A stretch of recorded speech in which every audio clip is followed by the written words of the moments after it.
A central Toledo church that was once a bright spot in the neighborhood and where it sits is now the subject of a court case over its deteriorating condition. We are talking about the abandoned Beacon Church off West Bancroft. Steve Iwanek takes us inside the history of the church and spoke with a neighbor to it. Steve, it sounds like there is a lot to unpack with this story. Well, plenty to unpack, Kaylee and Jeff. The city declared it unfit for people to be in and took the owner of the church to court 2 years ago. Records show it's still an active case, and after some digging, we found Toledo police were at the building for some suspicious activity. It looks like everyone just circles around here and just watches whatever happens on this freaking mattress. It's not what you'd expect to find inside a place of worship.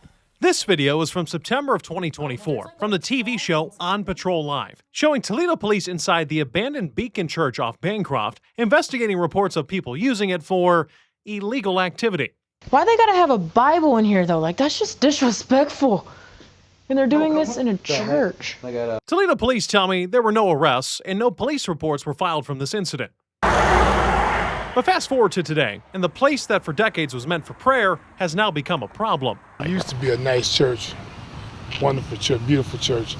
They had a lot of, people that went to that church. Chester Carter has lived near the church for 31 years. He says after the pastor died a few years ago, it eventually shut down and left abandoned. The doors and windows are busted. The sign has graffiti on it. And just look at the roof. It's just a bad situation now.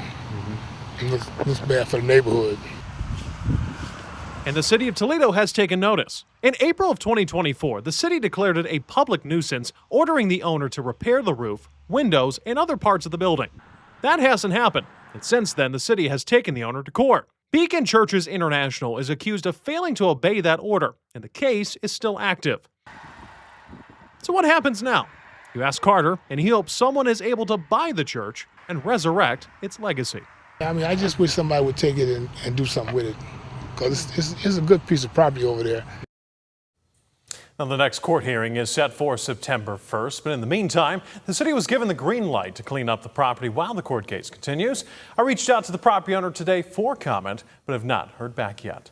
In studio, Steve Iwanek, WTOL 11.